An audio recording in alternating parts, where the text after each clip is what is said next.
Hello students, how are you? I hope you are doing very well. So today we are going to start our second chapter, that is Pythagoras theorem of mathematics 2.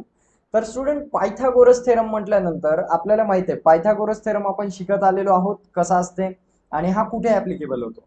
तर आपण जसं मागच्या वर्षी सुद्धा बघितलं आहे की Pythagoras theorem हा 90 डिग्रीचा जर अँगल असेल means the right angle triangle असेल तर तिथे हा लागू होतो.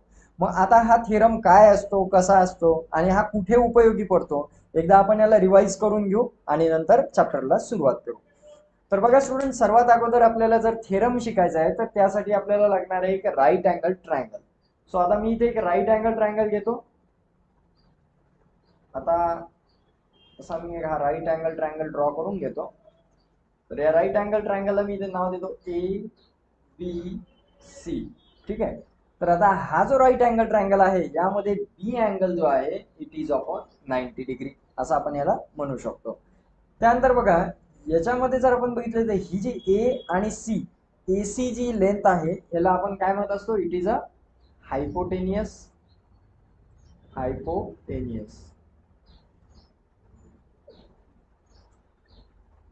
हायपोटेनियस आणि याला मराठीत कर्ण असं म्हणतात. ठीक आहे, मी ते सुद्धा इथे लिहून देतो म्हणजे तुमच्या दोन्ही लक्षात राहील.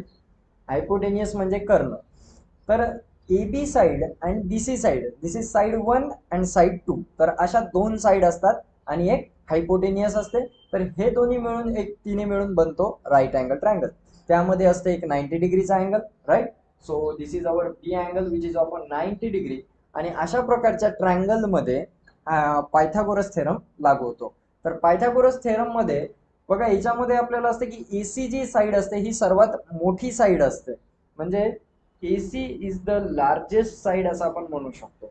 तर एसी चा square equal to other two साइडचा स्क्वेअर असते. हे आपण शिकलेलो आहोत पायथागोरस थेरम मध्ये.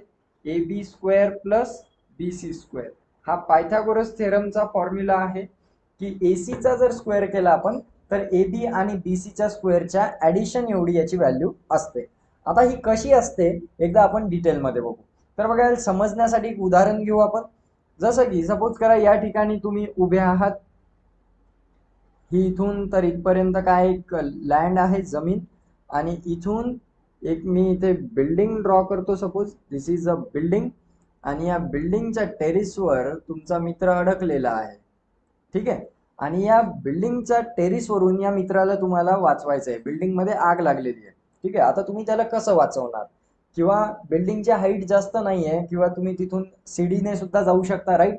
सो आता तुम्हाला जर इथे सीडी लावायची आहे तर ती तुम्ही किती मापाची लावणार, तुम्हाला ऍक्च्युली मेजरमेंट माहित आहे का, सीडीचं माप किती लागेल आपल्याला तिथे पोहोचण्यासाठी, हे काढू शकता का तुम्ही directly without calculation? It is not possible, आपण काढू शकत नाही. सो ते माहीत असण्यासाठी आपल्याला दोन गोष्टी माहीत असणे आवश्यक आहे.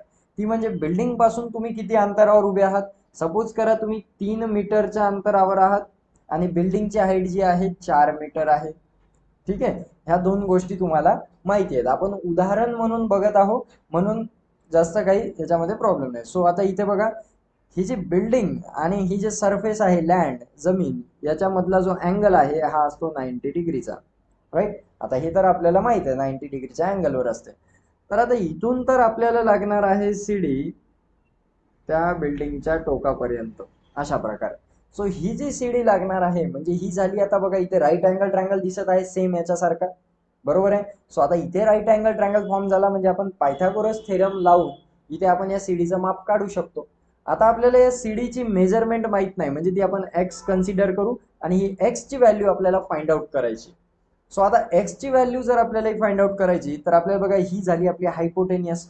सो आपण इथे घेणार हायपोटेनियसचा स्क्वेअर म्हणजे एक्सचा square equals to other two साइडच्या स्क्वेअरची ऍडिशन म्हणजे 3चा स्क्वेअर प्लस 4चा स्क्वेअर, राईट. म्हणजे आता इथे एक्स स्क्वेअर इक्वल्स टू 3चा स्क्वेअर 9 प्लस 4चा स्क्वेअर 16. सो अशा प्रकारे इथे X square equals to 9 plus 16 मिळते. म्हणजेच बघा आता X square equals to 9 plus 16 किती होतात, 25. तर आपल्याला अशा प्रकारे हे मिळतं. पण बघा आता इथे आपल्याला एक्स ची व्हॅल्यू पाहिजे, फक्त एक्स स्क्वेअरची पाहिजे का, नाही. सो आपण इथे x equals to under root of 25 म्हणजे स्क्वेअर रूट ऑफ 25 घेणार आपण.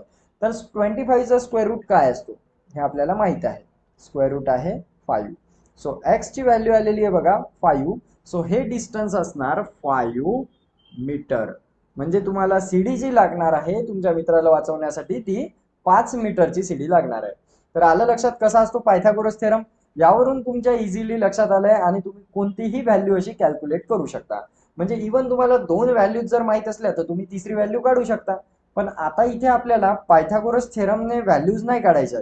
याच्यामध्ये आपल्याला शिकायचंय पायथागोरियन ट्रिपलेट काय असतात. ठीक आहे, कारण हे सर्व आपण 7वी 8वी 9वी मध्ये शिकलेलो आहोत. त्यामुळे आता आपण बघणार आहोत पायथागोरियन ट्रिपलेट कशाला म्हणायचं. आता ट्रिपलेट ट्रिपलेट जर आपण म्हटलं तर बघा ट्रिपलेट या वर्डचा मिनिंगच काय होतो 3. Triplet means 3. सो आता मी ते लिहून घेतो ट्रिपलेट. ठीक आहे, ट्रिपलेट मीन्स 3. हे तुमच्या लक्षात येण्यासाठी. ठीक आहे, 3 म्हणजे आता इथे पायथागोरियन ट्रिपलेट म्हणजे 3 व्हॅल्यूज दिलेल्या असतील आपल्याला. सपोज आता इथे आपल्याला दिलेल्या असतील जसं की आपण ह्या व्हॅल्यूज घेतल्या होत्या 3, 5, 4 अशा कोणत्याही तुम्हाला 3 व्हॅल्यूज दिलेल्या असतील आणि तुम्हाला म्हटलेलं आहे की चेक करा हे पायथागोरियन ट्रिपलेट आहे का नाही. मग आता पायथागोरियन ट्रिपलेट काय आहे आणि चेक कसं करायचं तर ते एकदा बघून घेऊ. तर बघा अशा 3 व्हॅल्यू जर तुम्हाला कधी दिलेल्या असतील आणि तुम्हाला म्हटलं की पायथागोरियन ट्रिपलेट आहे का नाही चेक करा, तर इथे काय करायचं, यामध्ये ही सर्वात मोठी जी व्हॅल्यू आहे याच्यामध्ये सर्वात मोठी व्हॅल्यू आहे 5.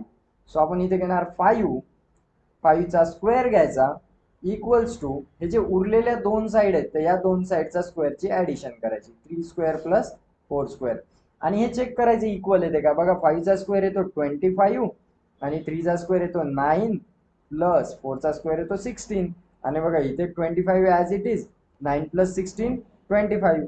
तर बघा left hand side equals to right hand side म्हणजे हे दोन्ही पण काय येतात इक्वल येतात. आणि जर का हे इक्वल येत असतील तर याचा अर्थ हा पायथागोरियन ट्रिपलेट आहे. It is an example of Pythagorean triplet.